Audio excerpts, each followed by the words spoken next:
So, wir sind live. We speak English actually. Now we are live again and wait for the audience. Nice. With me is Ivo. Hello, Ivo. Hey, everyone. How's it going? Good to see you, Christoph. Good to see you. It's been a while, huh? A while. You have a big beard now. It's the Corona style. Corona style. At How's it in some point, Georgia? I just submitted to it. Big beard, long hair. Yeah, whatever. Where are you right now? Back on the boat? I'm back on the boat in the marina in Salvador de Bahia in Brazil.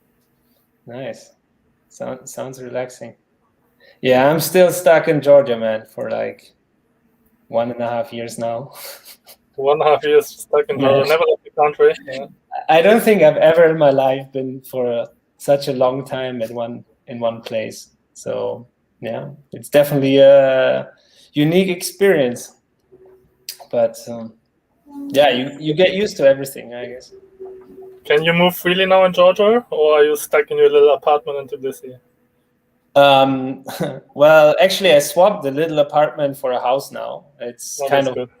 What I mean by getting used to it. You kind of, find solutions for your problems. But no, it's opening up now a bit. I think from last week on, we were starting to be able to go to restaurants. And yeah, we have a curfew, have to be home by 9, I think. But yeah, I mean, it's kind of slowly opening up. But last weekend, I was on some gathering with like social people, more than 20 people in one room. Kind of felt very strange after such a long time. But yeah, it's everyone feels like, so people start to take, like, I think, the amount of masks on the streets has dropped from like 80 to maybe 65%. If that's kind of an indicator of how like people really feel like things are changing. Yeah, just had to put the ventilator off. Yeah, here in Brazil and Salvador is full lockdown, but if you have a boat, you can move freely and go to the nice beaches, which are closed for normal people. So that's quite practical. Nice. But I heard that it's still kind of relatively free in Brazil, right? Yeah, it's depending on the state. So the central government does nothing, and only the governors and mayors sometimes do things, like here in Salvador. But in other parts of the state, it's much more liberal. Like a lockdown here means everything closes down at 9.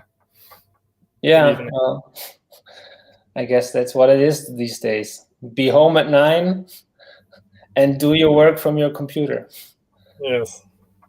Anyway, we have already 60 people watching us. 3 minutes in.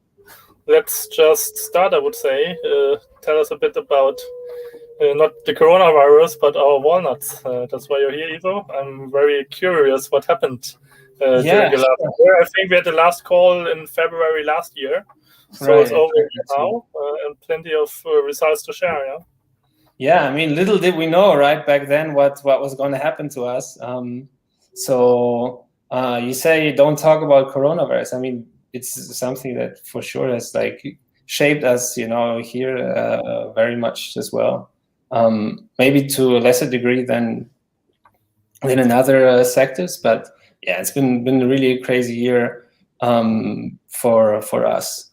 I don't know, like in the start of the year, we had kind of a lot of trouble sourcing our stuff. Like when the borders closed down, we were actually expecting a lot of materials and then had to reorganize everything. Many of our like advisors were unable to come here. I think to this day, the Ukrainians who built our fertigation kit, they haven't been able to enter the country. But yeah, so at the end, it was kind of quite a bit challenging. But necessity is kind of the mother of invention, right? So we kind of managed to deal with things, relatively well. I think overall this has been our busiest season this far. On one hand, because we kind of had to come up with the solutions for all the problems that we had, but on the other hand, the project has actually been growing quite nicely in an accelerating pace. So yeah, can you share the screen somehow here? Yes. Here. Okay. I make a small presentation, and maybe it's best to kind of share everything with you and show my pictures. Oh, sweet. I can show the screen here. There we go. So you can see everything there from the presentation. Yes. Right? Okay. Should work. Okay. Well, then let me kind of start a bit how the situation is like right now. So here, I just wanted to show you maybe the kind of the project from aerial view. This season, like here, the red one and the black one are our old projects that we added in 2018 and 2019, respectively. And then last year, we added these 10 hectares. This is also Chandler Walnuts. These were like 9,000, 8,000, and 3,000. And now this year, we've been preparing actually two new projects here. One down here of 28 hectares and another one 40 hectares here. They are like two private projects that we sourced. So yeah, it's been really a big year in terms of preparations on one hand for these two plantings, but also on large scale improvements for the existing projects. So yeah, here, let me show you, like, it's another view. Things have changed a lot. I mean, back then, we had just these two things here. Now all of this is basically being developed, and here, down here, that as well. I'd suggest, I'll just go through each plot and tell you first a little bit about how everything was going there. This is like a view from plot 1, which is the one that's entering the 4th season now. Yeah, it's the oldest plot that we have, 39 hectares. Overall here, I think, because it's the first one that we started, we actually were experiencing the largest challenges in terms of dealing with a few of our problems. Like mainly the main challenge was that we were like hit with early frosts last season. And in the beginning, we had to actually prune the trees quite a bit because of that. So growth has there been, I would say, a little bit suboptimally, on one hand because of the frost, but also because we saw that the overall irrigation system was not using the tree's full potential. And what we did throughout the season actually is that we kind of reworked the irrigation system here, made a lot of updates to it, went from 2-line to a 3-line irrigation system so that we can wet a larger space of or larger area of the surface. And we could already see this year that, yeah, the tree growth has been much better. And I think over the next couple of years, we're pretty sure we're going to catch up with the other projects. I have here a short video of it. This is, again, plot 1. And yeah, as you can see, we bought a nice new drone. So if you guys have been following us on Instagram, you can see that, we're, yeah, kind of trying to experiment with the aesthetic side of our project here. Okay, so here, as I said, we updated the whole pump house, actually, the irrigation system for the old project.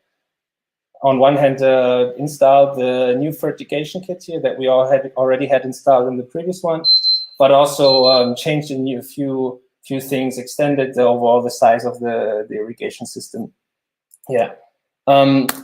So now that was plot 1. Here, the green one, this is plot 2. This is the one that we planted in 2019. 8,000 trees, Chandler walnut, and it's entering the 3rd season now. I have also a video of this one. This is plot 2 now. So here you can see basically the trees are in the 3rd season. Actually, we're quite happy with how everything is going here. The early frost also hit this, and we had a little bit of suboptimal growth, but overall the growth is quite satisfying. Here I can show you some pictures of the development of the last season. So here on the left, this is kind of early last season, and the one here on the right is it's the late in the season. Yeah, myself put there as a kind of comparison. So yeah, it's going quite well there.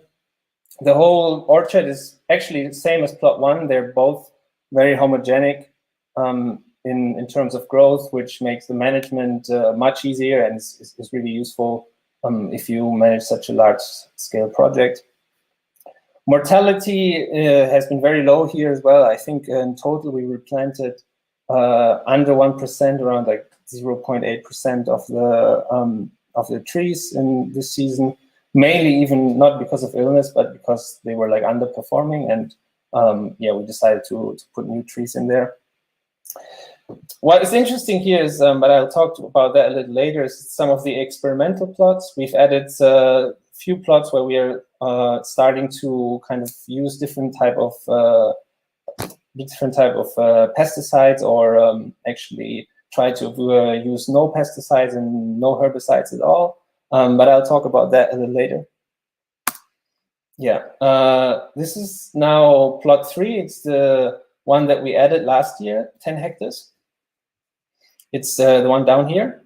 And yeah, here the early frost actually first didn't matter so much for the seedling, but what happened is that the tree took actually quite long to start blooming. I think, you know, mid-April or something, they hadn't really started yet, and we were actually quite a little bit concerned in the beginning. But overall, when they finally started growing, they continued to grow very nicely. The summer was quite long and quite nice, so we had actually everything that we kind of lost in the beginning, we were able to make up in the end. And I think about 99% of the trees reached our target growth of 1.8 meters. We don't need them to be much bigger than that. That's actually very good growth size to start them growing from the 2nd season. Yeah.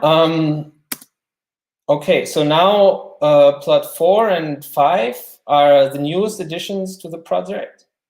This is in total, I think, 17,000 trees, mainly Chandler, but also Howard walnut. And actually, with the development of these, our entire project is now fully developed, and we've reached actually maximum capacity for that project. So it's really kind of a milestone that we were able to achieve this year.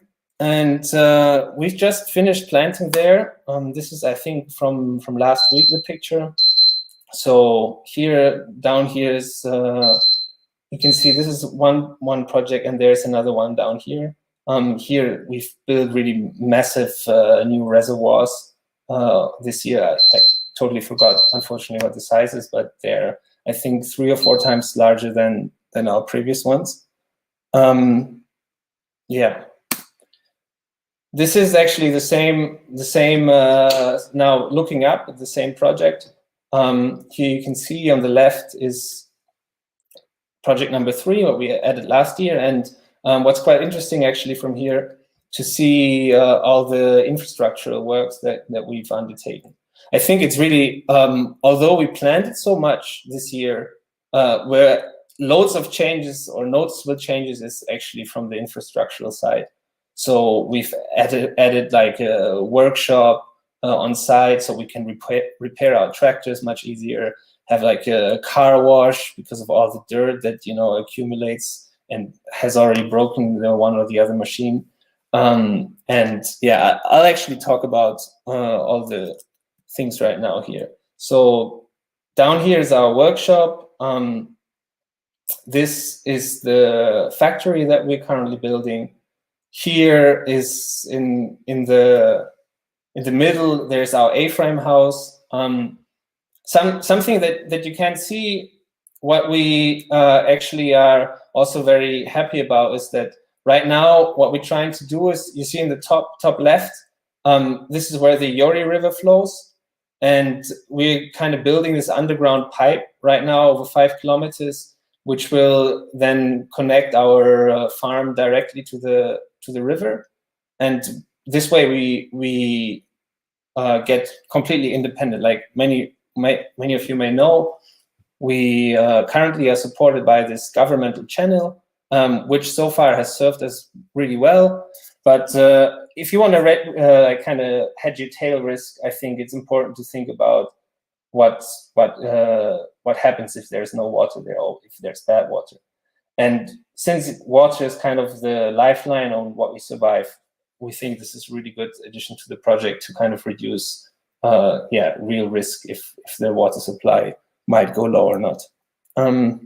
Okay, here I have some pictures of our infrastructure that we built. This is the farmhouse, which anyone, like if you ever visit us, Christoph, the place where you're going to stay, super nice there. We have like six people can stay there. I'm spending a lot of summer nights now that it's finished there right now. So it's great, yeah. Here is our facility. Eventually, this will be the processing facility that we plan to use for drying and processing, cracking the walnuts. But we've started building it now. I think considering that the project is now project 1 is now entering the year where we expect some yield. We don't need the processing facility just yet for us right now. Probably in 2 or 3 years, when the productivity reaches a level that it's much more efficient to process on site, then we will looking into it. But yeah, it's been started, and that's the way. This is the newest staff house that we built. Actually, mid to end last year. About last year. Will house about 11 staff members, but additionally to that, it's also going to be our lab. We have a lab that we can use now on site to look at different, like investigate certain illnesses in trees or whatever we see. Notably, actually, speaking of staff, our staff has been growing to now 15 people that are fully employed. And alongside with it, we've added a staff manager here, Georgi, on the left. And also we started to hire our own full-time agronomists, Ms. Dali on the right. And it's really been great, to add new people to the project, to make it more efficient. Like Georgi has been helping us a lot to make everything, organize everything better. And additionally to Dali, we hired a second agronomist actually, who is specialized on biodynamic and organic farming.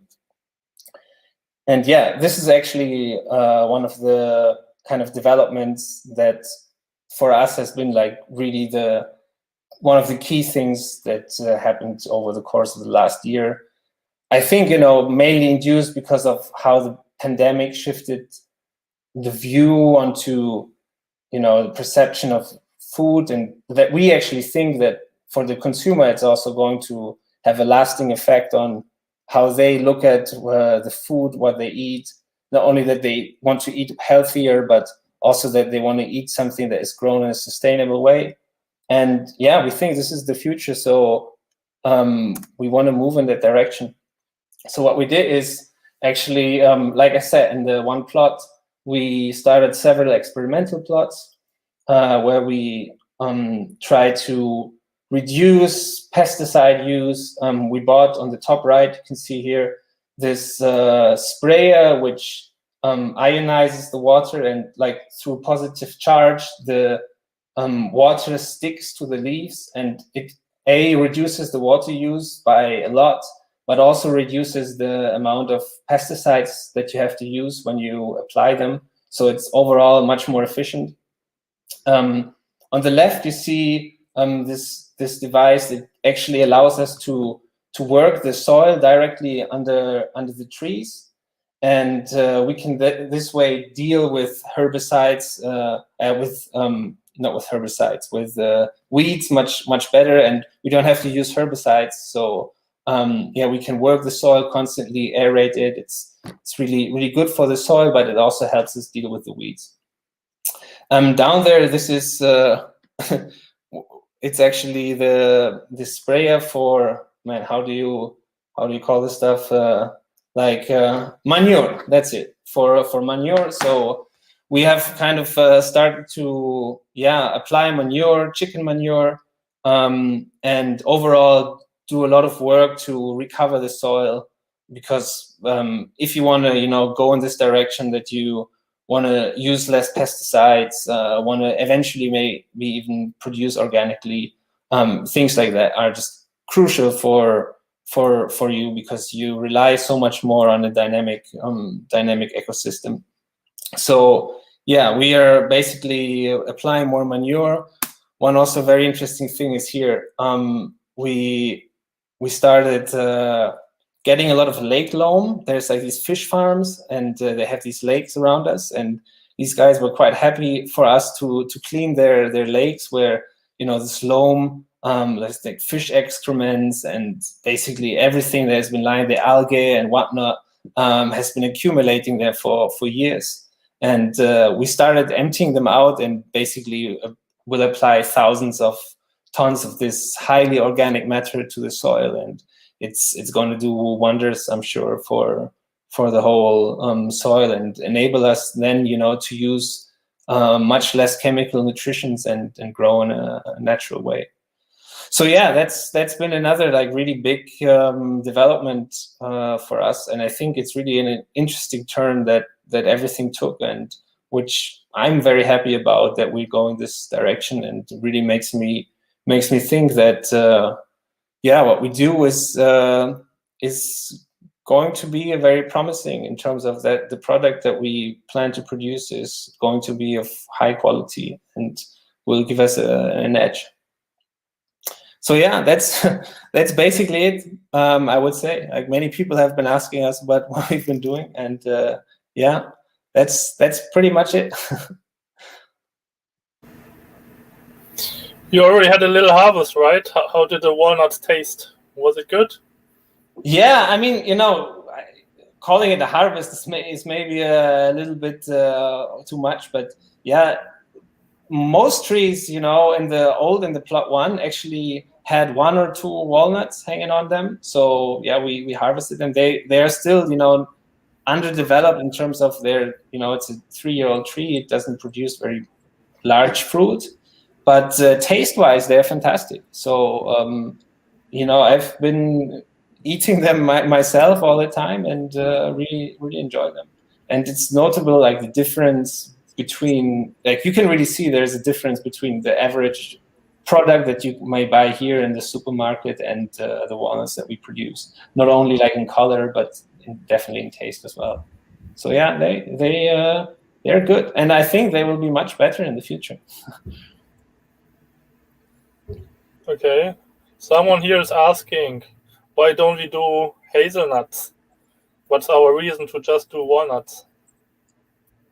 I mean, it's mainly because the hazelnut sector in Georgia is actually very big. Georgia is, I think, the 4th largest producer of hazelnuts in the world.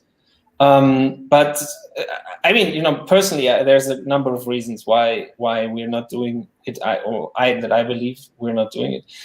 The yield and the profitability is lower than walnuts, and with hazelnuts, you're like, the whole market is basically completely dependent of one actor, which is basically Ferrero, that consumes like 60% global hazelnuts. And yeah, it's kind of, one end easy, like you just sell to Ferrero, but on the other hand, it's not really kind of the market that I want to be in. And obviously, if you have such a dominant player there, then they control prices, and that's what keeps the market kind of less profitable. Mm-hmm. Is the harvest following the plan? Yeah, I mean, we have no harvest yet, so overall, you cannot really say that. We're in the third year. When is the first harvest, and when would you is like the optimum production in your eyes? So I would say this year we plan to have like the first small harvest in the first plot, where we're going to have a harvest that we actually think about. What are we going to do with it? How are we going to process it? Probably going to search for the. Actually, we have one of our partners has the processing plant, and we're most likely going to process it there. But yes, I mean, according to our plan, we will probably start to harvest this year. But of course, anything, like, there's still a full season ahead of us. We're now basically waiting for the season to start, and a lot of things can happen during this time. This is and you never know where you're going to end up in the agricultural sector, because you depend of whatever the nature gives you. But so far, yes, according to how it's going, we will harvest by the end of the year. Mm-hmm.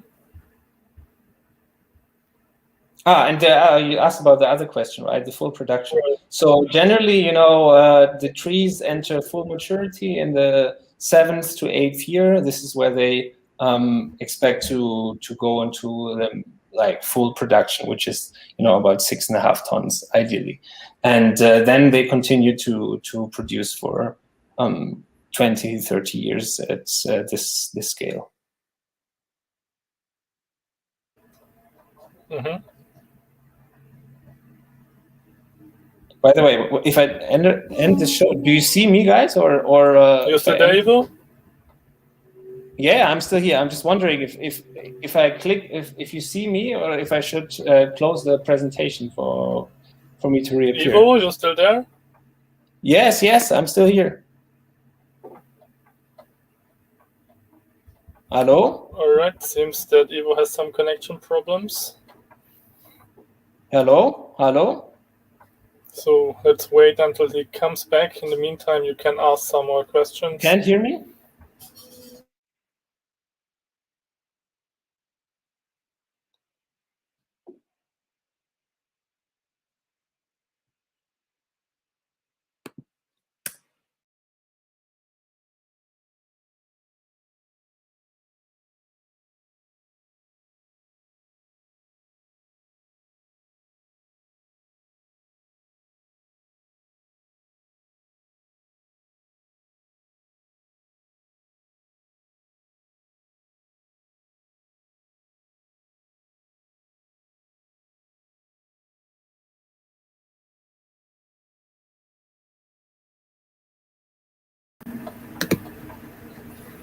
You still there, Ivo?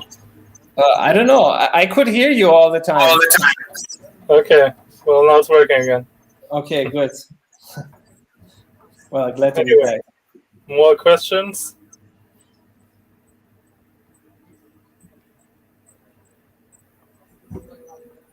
We're pretty much done. Time for the audience to get some questions.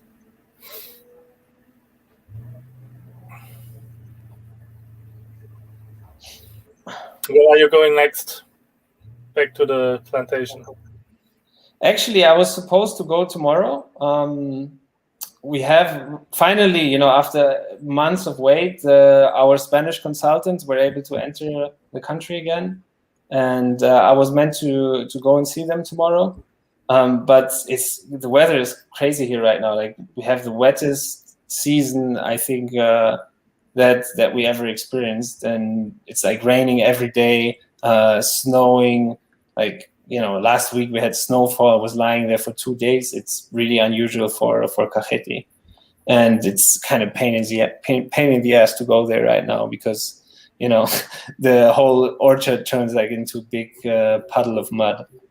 So how does that affect walnuts? Is that bad or is that even good? Or actually, this is for the trees. They're super happy. For them, these chilling hours are really, really good. The trees need these chilling hours to be able to grow. So for them, it's fantastic. The only thing is that it's been wet for like so long, and we need to prune the trees before the new season starts.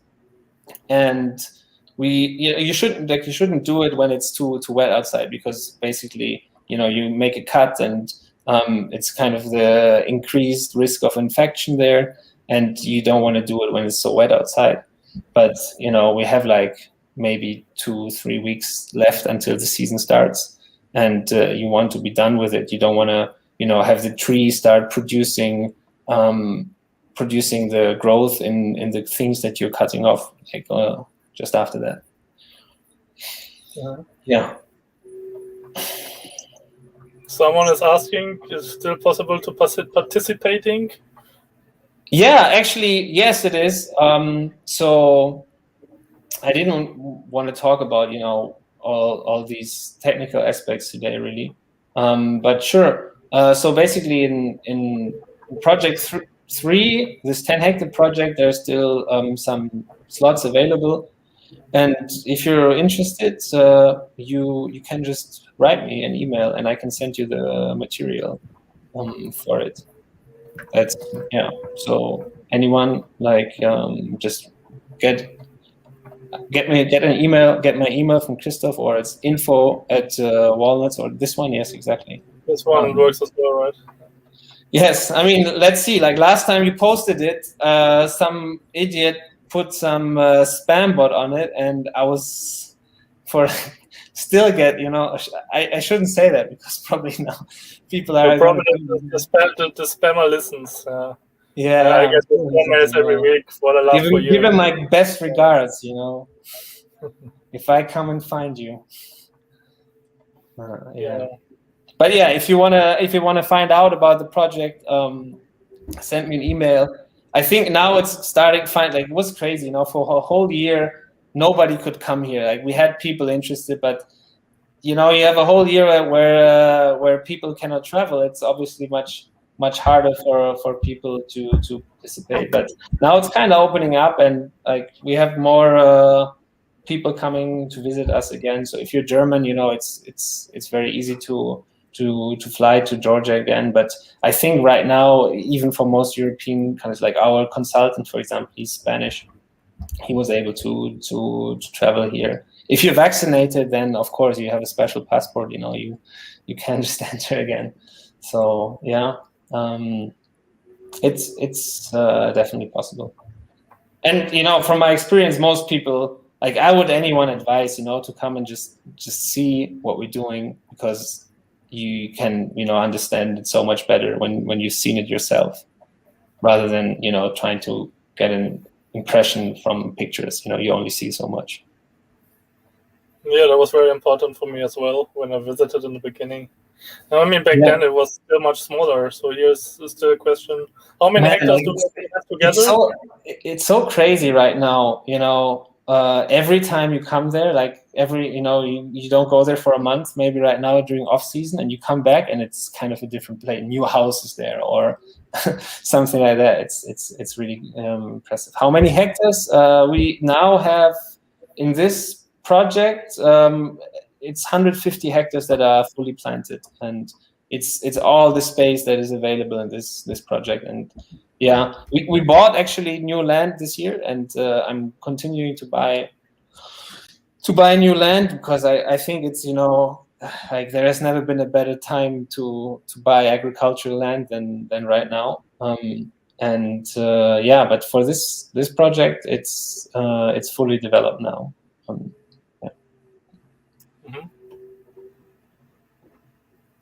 All right, perfect.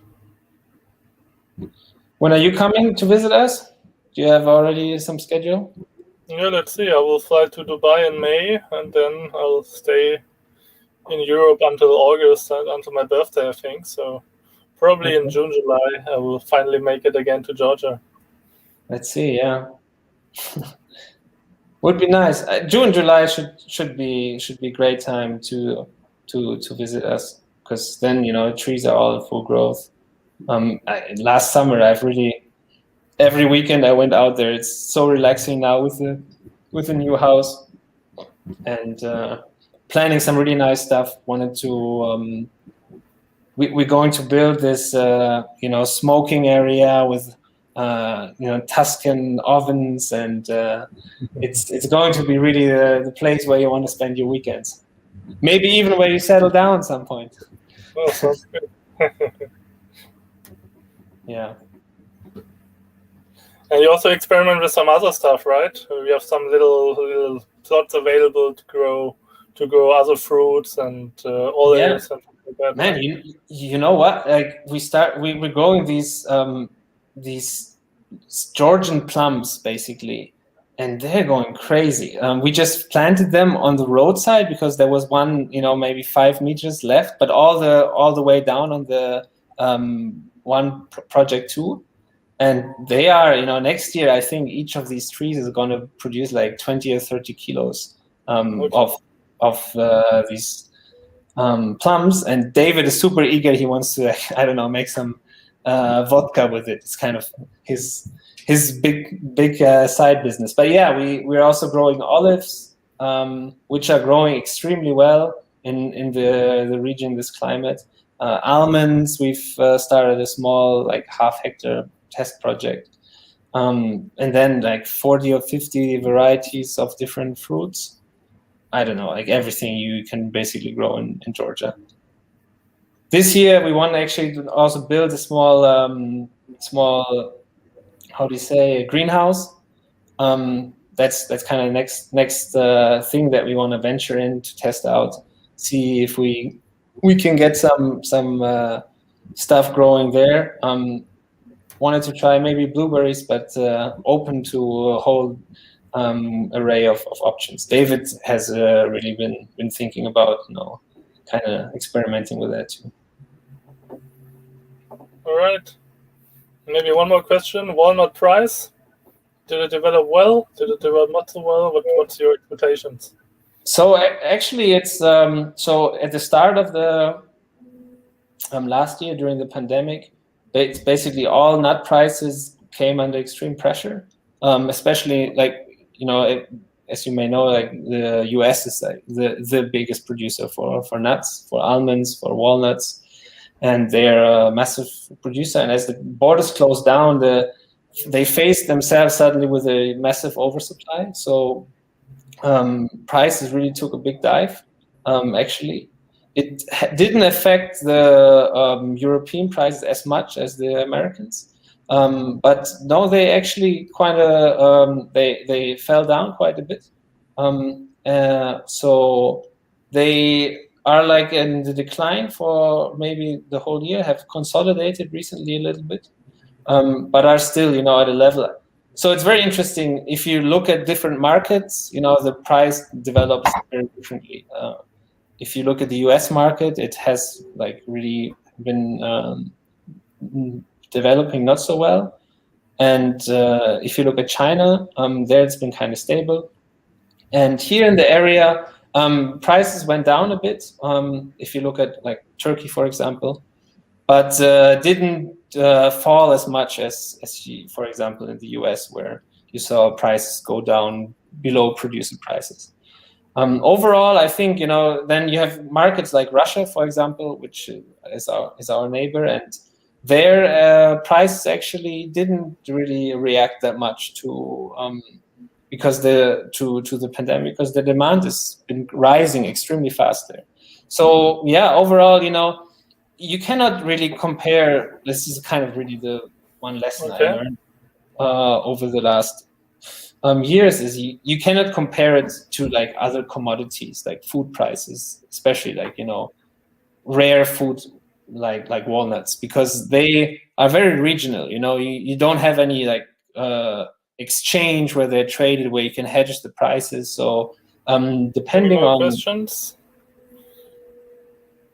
You Man, still hear can me? you hear me? Can you hear me? You probably can't hear me again.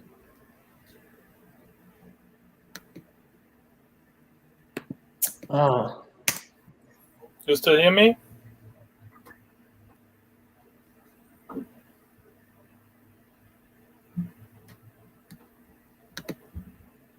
Man. Hello? Still there? Still there? Yeah, I was thrown out again. Okay.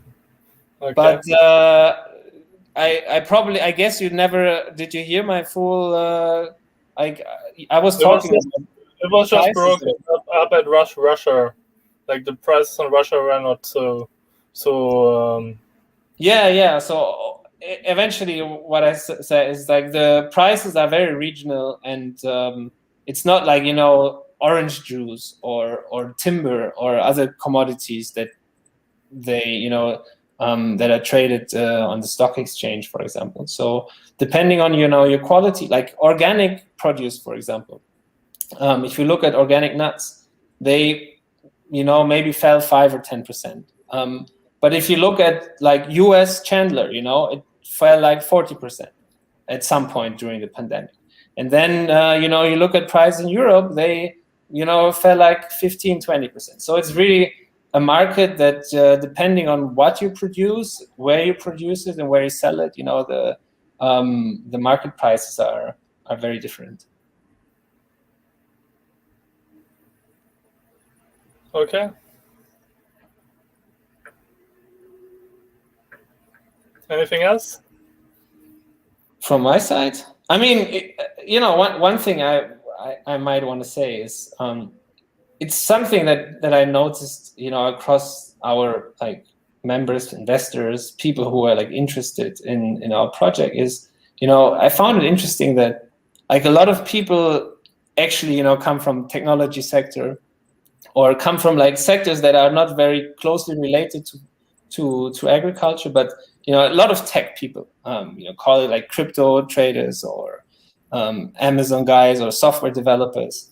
And it really got me thinking, how people are like this. If you're intelligent, in terms of like investing, I think it's a great hedge to kind of get into this sector if you are working in tech or in some other some other sector like that is largely dependent on modern development, technological development. And I mean, I don't want to make a pitch necessarily for our project, but I would anyone who is kind of in these sectors, these modern internet entrepreneurs, really I would tell them to think about investing into agriculture, because it really is something, like if you look at the pandemic, so many jobs that were like lost and things that suddenly vanished. The one thing, that really was kind of what, like, people were still worried about and still are, is like their food, be able to eat well. So, whatever you invest, wherever you invest it, but I think like buying land and having such stable yield from the land is really something that if you are, like modern young entrepreneur, you should think about. Yeah, totally. I mean, walnuts were my first agriculture investment. I just recently bought some wine in Argentina. Now maybe some cattle in Paraguay. So you really brought me on the right way. Good. Yeah. I mean, same with me. I really discovered like this is really such a great hedge for people who work in the direction that we work. Because it really provides you with something material that makes your portfolio much more safer. And I'm glad that I could bring you into this direction. And we're not alone. Like I read last year or this year, Bill Gates is now the biggest owner of agricultural land in the US. And if you look at smart money right now, a lot of it's really moving into the farmland sector, because if you look, food prices are rising, and as long as we continue to have a macroeconomy in this direction, going in this direction, they're going to continue to rise, and people are going to, they will need some, they will have to pay higher prices for food. I think it's a direction that is going to become reality much faster than we think about it. Yeah, I think that's a good word for the ending. Thanks a lot for the update, Ivo. I mean, for all the numbers, all the details, it's better to just write you. It's not something to be made public in any case. So just write Ivo to the email info@walnuts.ge, and he will send you a brochure and other information about the project and the numbers if you need them. All right. Well, with that in mind, then thanks so much for listening to my blogger for an hour. And I hope we can welcome you on our farm when you ever come to Georgia. Just reach out to us, and if you're interested in our project, it's open for anyone to see. We're happy to show what we're doing because we're proud of it. And Yes, whenever you're in Georgia, just hit up Ivo, and he drives you to the farm. And I hope it's possible again this summer or autumn. I hope I can come myself and finally see the much bigger walnuts than they were 2 years ago. Yeah. Truly, yeah. Cool. I hope to see you soon, Christoph. Okay, see you soon, Ivo. See you soon, audience. Bye-bye.